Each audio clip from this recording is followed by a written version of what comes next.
очень медленно, медленно, очень медленно. Лед такой, давай. Да. Ага.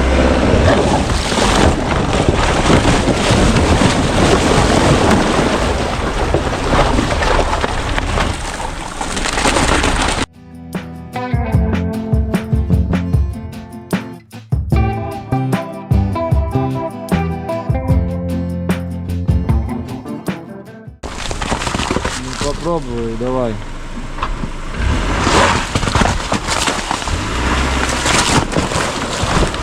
О, подожди.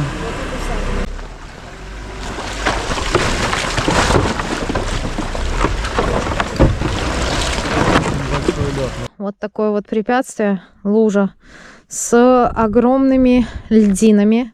На самом деле лед такой 5 сантиметров и держит. Вот сейчас покажу вам. 2 секунды, я даже на нем попрыгала. Вот. Ну, держит 100%. Утро воскресенья. Только что Дастер взял такую просто ледяную лужу. Правда, пришлось сначала лед поломать, потом его убрать. Руки прям горят все, потому что они замерзли. Двигаемся к старику реки Неман. Хотим его проверить на наличие льда. Вот сейчас по луже было понятно, что лед есть. Будем смотреть, будет ли лед на старике, и отталкиваться уже от этого, как ловить. Возможно, будем рыбачить на жерлице с карасиком, может быть, на балансир. Ну, а если льда не окажется, то у меня есть запасной план, у меня есть план Б. Я взяла с собой удочки, и я хочу половить на живца, на поплавок. Вот такие дела. Поле все подтоплено.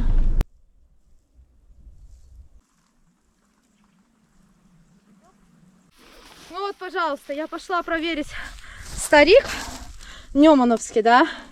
И стала, и такая стою, все нормально, ну, одной ногой, второй рукой я держалась за там кустик, да. Дна я не вижу ничего. И потом решила сделать так, раз. Да, вот так вот можно перебраться. Вроде пришел в сапогах, а кто-то без сапог, а мокрым не осталось, да. О, теперь придется переодеваться, видите. Хорошо, что я говорю. Есть с собой запасные вещи. Переоделась, стоим в бескрайнем поле Неманском. Все, сажусь в машину и выбираем место, куда ехать дальше.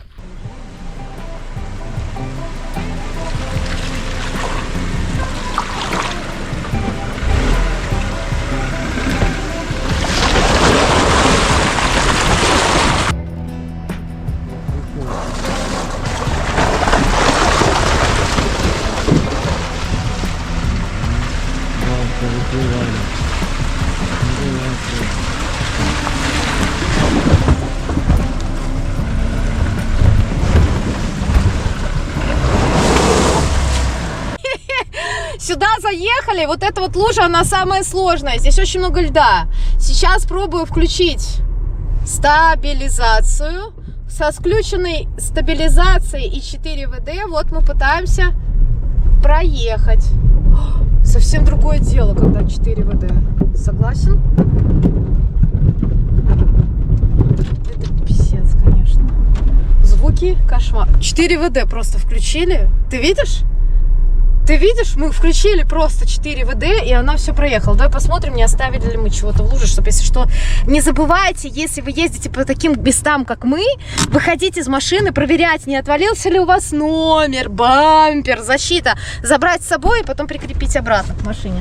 Скажете, зачем тут сюда поехала? Я знаю, что дно песочное. Я здесь ходила тогда, когда не было воды. И я знала, что здесь постоянно топит. И когда ходила, когда не было воды, я думала о том, что типа, блин, ну если бы была тачка с 4 ВД, проехать 100%. Посмотрите, какая лужа просто впереди.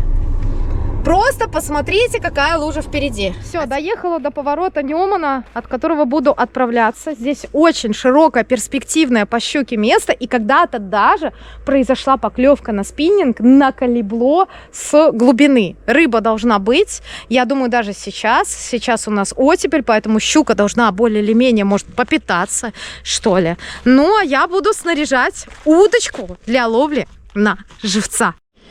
Так, ну, во-первых, ребят, мне понадобится что-то по зимним снастям. Что мне нужно по зимним снастям, я вам покажу. Мне нужна какая-нибудь катушка. У меня есть несколько вариантов. У меня есть катушка с плетней, а есть катушка с леской. С плетней катушка будет достаточно чувствительной и при подсечке будет вести себя довольно эффективно, а вот с леской будет катушка амортизировать на поклевки и на вываживание. Ловить собираюсь на живца, поэтому удилище мне нужно не совсем короткое, не спиннинговое. Беру удилище речной монстр, волжанку, ставлю максимально жесткий. Heavy или medium, как вы думаете, максимально жесткий? Красный, наверное. Да, красный. Я же по-английски не фурычу вообще, только по-русски да по-белорусски. Полдела уже сделано. Ставлю катушечку. Сейчас у меня это дайва. Если будет слишком длинная, ребят, снасть, то с ней невозможно будет вообще передвигаться вдоль береговой линии. А рыбалка на живца – это рыбалка активная. Когда рыбачишь на живца, нужно двигаться вдоль береговой линии и искать рыбу точно так же, как вы ищете ее на жерлице, на кружки и на спиннинг. Сейчас мы быстро соберем снасть на щуку. Для этого мне понадобится стопора, самодельный поплавок. Проделала дырочку, да, на клей посадила стержень от ручки. До того, как я это все начала делать, первое, что я сделала, это покрасила пробку красным лаком. Нашла старый поплавок, отрезала нижнюю вот эту вот часть с карабином, за которой поплавок фиксировался, проделала отверстие снизу и снова посадила на клей. При помощи лака я довела, так сказать, до конца, собственно, вид этого поплавка. Сделала таким, чтобы он мне хоть чуть-чуть нравился, чтобы, когда он окажется на воде, я увидела поклевку. Если вам интересно, то я даже взвесила поплавок. Я знаю, что он весит 10 грамм. Соответственно, оливку я поставлю на него, думаю, что где-то грамма 4, учитывая то, что я буду ловить на реке. Можно 4, можно 5, как удобно, но это будет небольшой груз. У меня есть вот такой вот набор грузиков. Продеваю плетенкой груз, ставлю еще один стопор и на конце вяжу петлю. Самое сложное из всего этого было сделать поплавок. Собрать снасть можно вообще за 1 минуту. Если у вас готов поводок, а у меня они готовы, я буду использовать зимние флюорокарбоновые поводки. Можно, кстати, использовать скрутку, можно не скрутку, неважно. Снасть готова. Одной из главных проблем является то, что может запутываться поплавок, поэтому лучше использовать плетенку не слишком тонкую, а потолще, что я в принципе и сделала. Я выбрала катушку с самой толстой плетенкой, которая у меня есть, это 0,14, но можно было использовать, я думаю, и 0,2. При помощи этих стопоров можно регулировать глубину живца. Это будет мой первый опыт, ребят, ловли. Таким образом. Вот давайте сейчас посмотрим. Вот у меня все дело это есть. Мне, вот, допустим, я считаю перспективным по наличию щуки вот это вот место. Оп. Это просто что-то невероятное. Ребят, вы это видите? Я такая молодец. Офигеть. Офигеть. И все, и потом в придержку. Ну-ка в придержку, если что будет. Все, и вот так вот и ловить.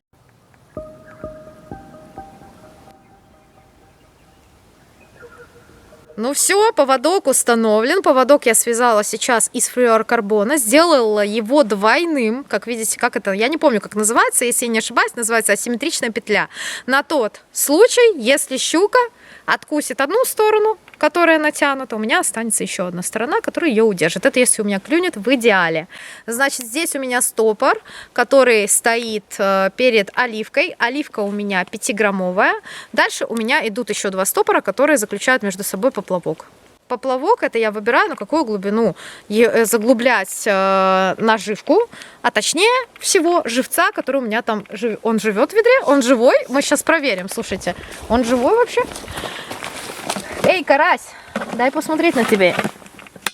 О! Живой ёпсель-матрёпсель. Хороший такой. Флюорокарбон использовала на поводке вот такой. Грузики оливки у меня вот такие. Стопора у меня вот такие. Крючки Можно, конечно, взять с собой что-то запасное сейчас положить, чтобы, если что, порвется, поставить новый.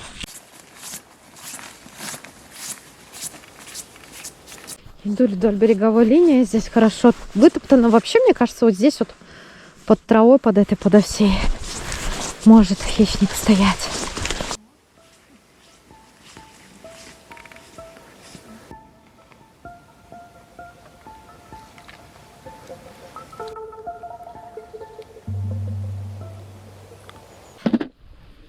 Взять живца можно шумовкой, можно подсадчиком, можно рукой туда залезть. Можно, чтобы не мерзли руки, вот так вот, когда кан нормально приподнять и не елозить там руками. О. Подняли, взяли себе нужного карасика. Они у меня, слава богу, все небольшие. Хотя иногда больших выгодно брать. Знаете почему? Потому что если не клюет, можно их зажарить самих и съесть их. Ладно, вот у нас двойничок. Вот так вот его надеваю под плавничок его отдела. Ну все. И делаем первый заброс.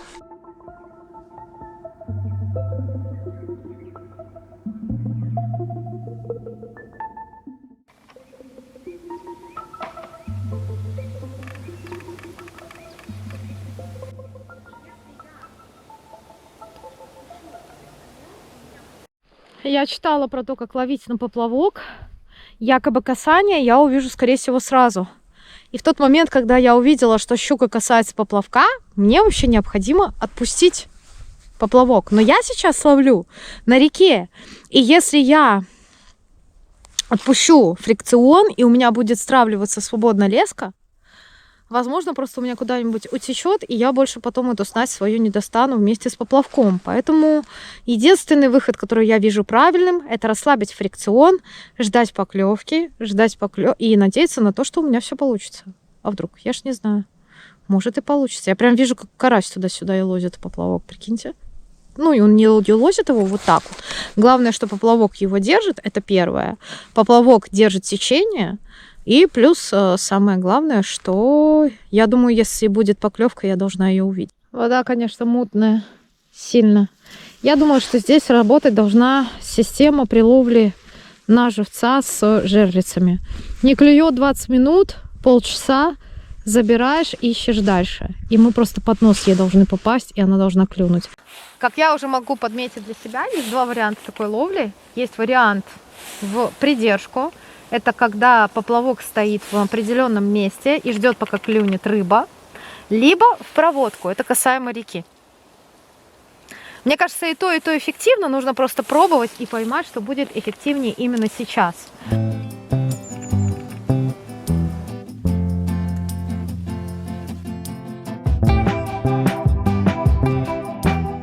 Без проблем. Вот, пожалуйста, я его достаю. Все хорошо. Он у меня живой, все прекрасно. Я перехожу дальше. Вот так, хоп. И отпустили. И пускай поплавочек ищет щучку.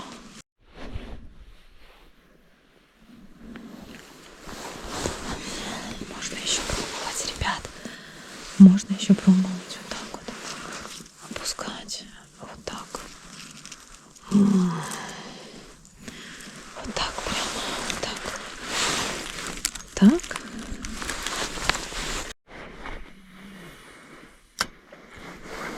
Смотрим, сколько понадобится времени, чтобы груз... Все, груз опустился на дно и... О!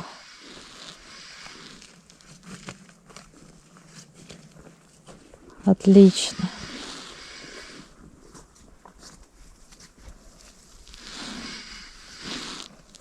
Ух ты, а что-то там на дне лежит, как будто бы. Такое, либо это ракушечник, либо что, я не знаю.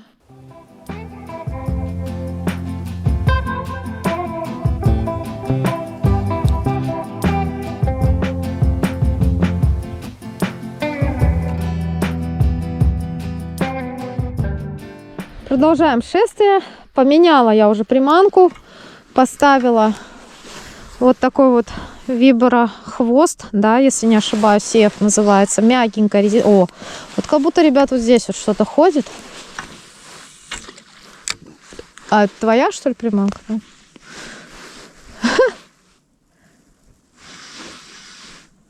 Так, залита береговая линия.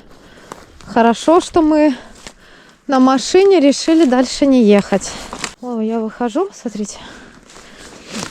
Вот сюда. Здесь место на живца прикольное. На мой взгляд, как раз-таки оно живцовое. Сейчас мы посмотрим, как наш живец себя ведет. Единственное, что я думаю, надо еще меньше глубину делать. Вот какую-то вот такую.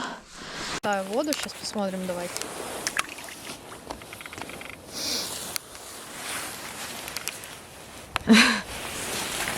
В чем прикол?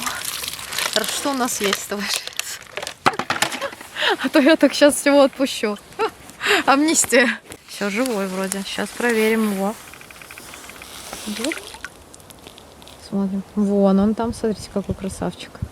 И мы его вот сюда. И вот куда-нибудь вот сюда. Почему? Потому что там я вижу вдалеке трава. Она может выйти из-под противоположного берега. Она может стоять под травой, под тем берегом, под этим берегом. А она может стоять возле любой коряшки, где-то на глубине.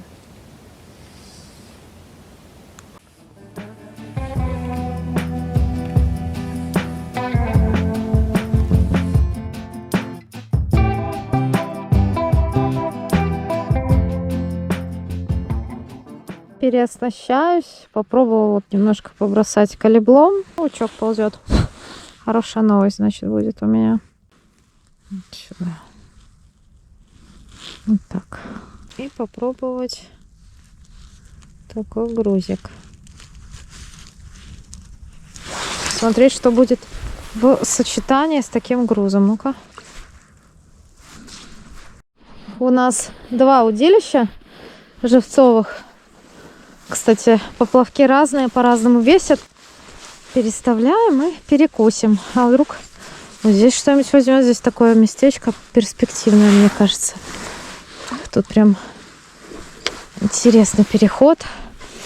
На ящике из пенопласта, конечно же, теплее сидеть, правильно, чем на вот этой мокрой скамейке. Отсюда прям могу наблюдать за поплавком. Места вообще перспективные. Здесь поворот, на повороте у меня сейчас. Изменения по глубине. Есть места с быстрым течением, с небыстрым течением. Ну, джигуем. Пока ничего. Пока ничего не хочет. Как только, так сразу. Захотелось перекусить. Вот люблю только вот такое. Уже не люблю. Люблю только вот такое белое сало. Чища.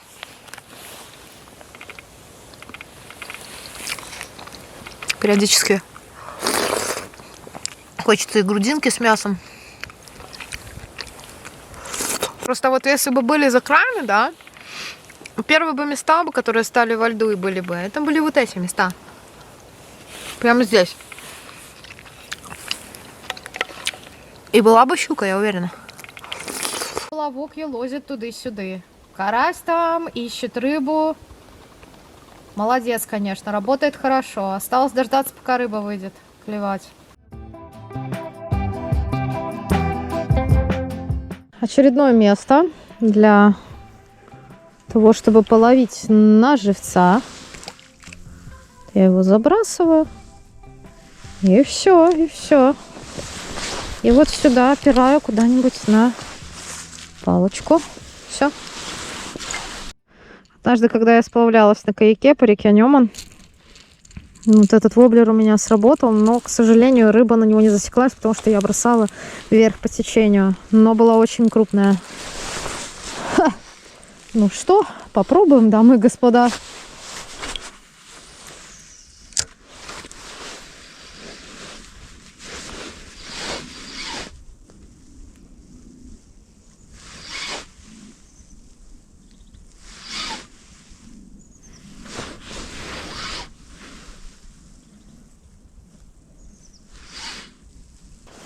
Опа. Раз. Ну. Ну. Как вы думаете, может где-нибудь посередине взять? Допустим, провожать от того берега сейчас и взять уже где-то ближе, ну, там под моим берегом. Ну, места вообще шучи.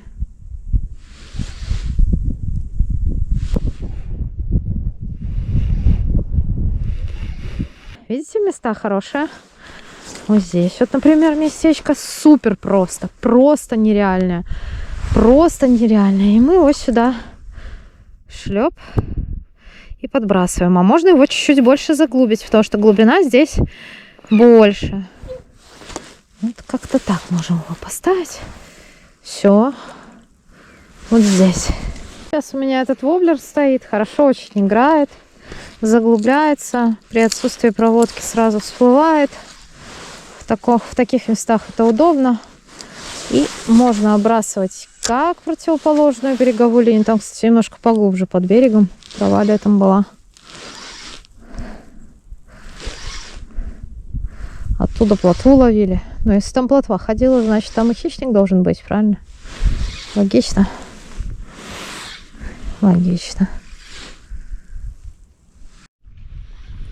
А у меня была, ребят, первая поклевка на воблерок. Сейчас еще попробуем. Может, что доловим, хрен его знает. Посмотрим сейчас. О, вот тут она где-то тусит у нас.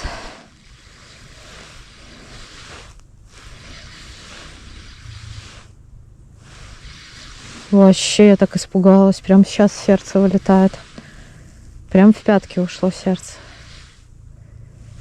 Может, получится доловить. Сейчас посмотрим. Ребят, есть. Есть, ребят. Доловила ту. Доловила я ту. Ну, пока еще не доловила, но она, по крайней мере, у меня взяла. Да. На воблерок, наконец-то. Фу. О, смотрите. А, я же сказала, что клюнула. Я почувствовала, как она. Фу, взяла. Тогда, блин, офигенно.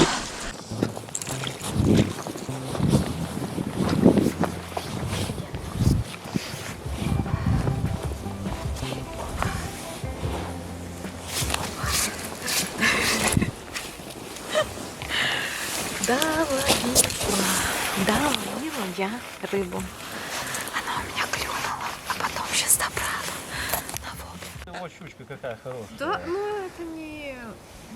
Ну, больше может быть. Не, я понимаю, но я просто вообще как бы не сильно рыбак, но если мне такой попасть, то я бы вот скакал бы. А, вы бы обрадовались? Конечно. Ну что, ребят, вот такая вот щучка наконец-то попалась. Слушайте, перебросала я и джиг, и на карася, и на калибло. Оператор попробовал вертушку. Но у меня сработал воблер. Воблер, тот, который я подсмотрела по цвету у Лавра.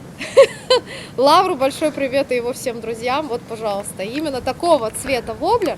Он здесь работает, видите, даже зимой. Причем, кто бы мог подумать, что я щуку поймаю на прогоне. Это же прогон. И вот такая вот красота, ну, наверное, грамм, может, каких 700 взяла. Причем один раз она у меня клюнула, я оператору сказала, говорю, у меня что-то клюнуло. 3 или 4 или 5 забросов я после этого сделала, и она добрала.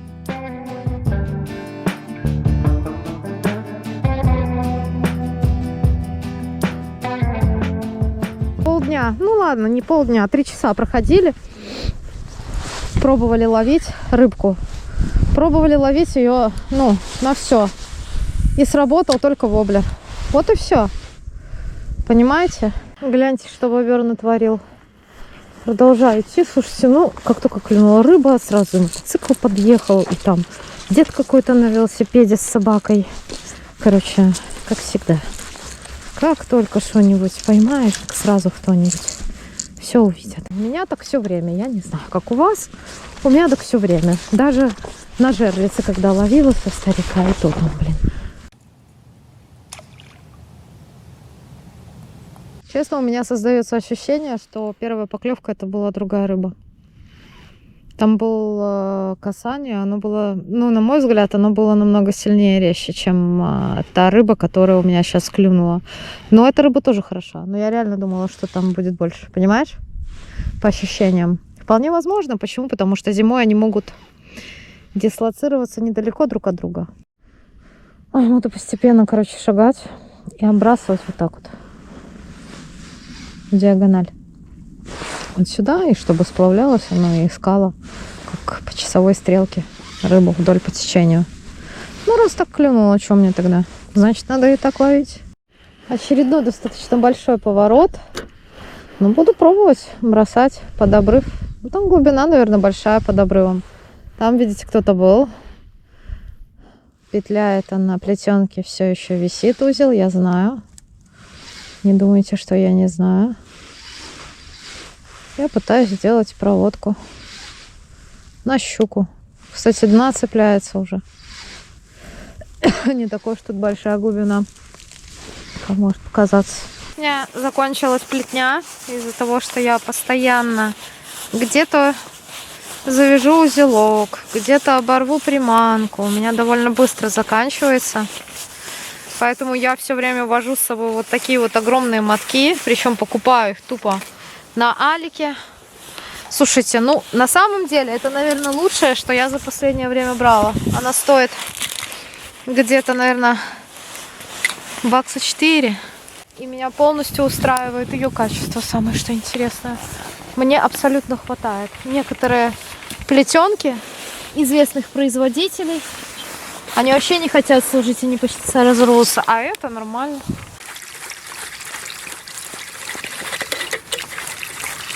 Ребята, впервые за долгое время оператору наконец-то удалось поймать рыбку на воблер, который я заказала на Валбересе, какой-то там российского производства, голубого цвета. Сейчас я вам покажу. О, так маленькая совсем, но все равно.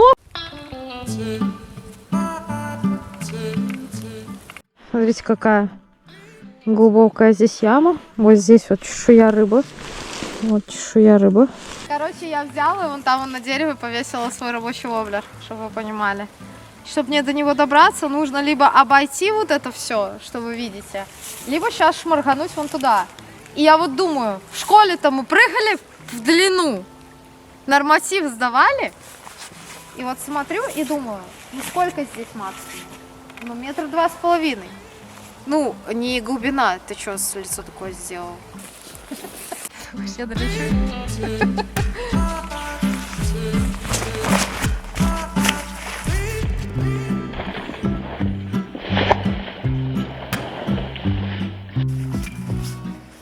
Так, короче, сейчас оператора тоже заставляю перепрыгнуть. Ну, это чисто для контента, ребят, делаем. Давай.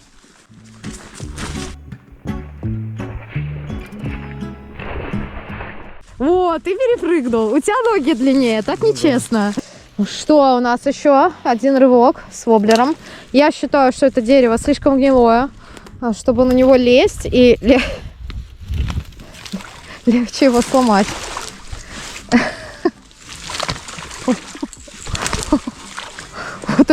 Вот это я понимаю у меня. Понятно? О, ребят, вот так вот, понятно? Вот она, силушка богатырская. Да, Виталик?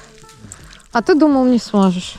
Это я иду провожать в обратную сторону вот этого человека, потому что он там лежит, камера. Ну давай, дружище.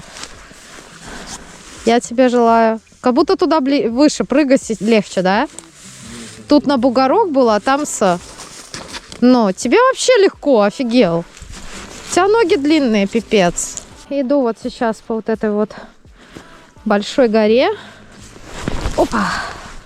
Главное вот правильно выбрать траекторию движения. Вот сейчас вот здесь может быть щука. Очень интересное для нее место. На самом деле.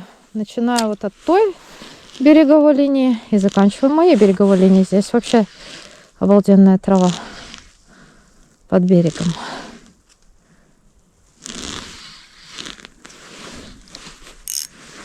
Проверила фрикцион.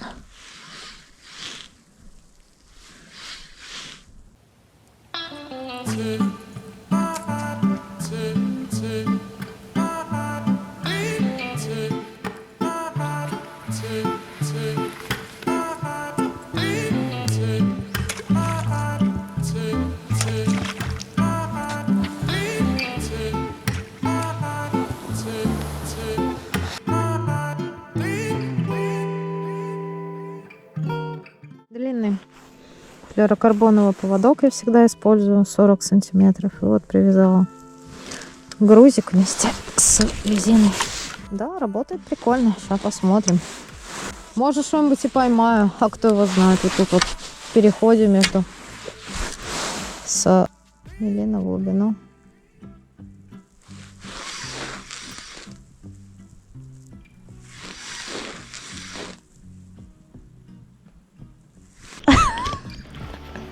Ну и подержать, а ты вытянешь?